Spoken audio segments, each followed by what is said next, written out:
Rule number 1, there are no rules. Rule number 2, refer to rule number 1.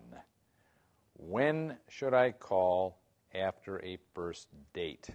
This is Dr. Paul, author of Boomer Girls, A Boomer Woman's Guide to Men and Dating, and host of Ask Dr. Paul. Don't make rules for yourself.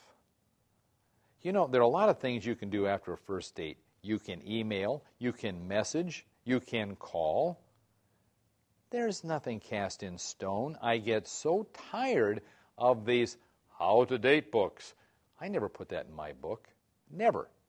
I don't want you to set hard, fast rules. Be real, okay?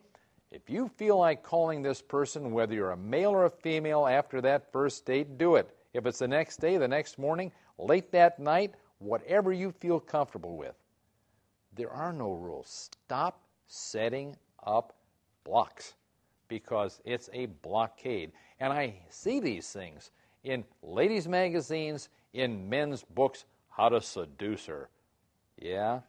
Well, don't call her for 3 days. Hey, Jack, you don't call her for 3 days, somebody else will. Wake up, get a life. That's the way it works.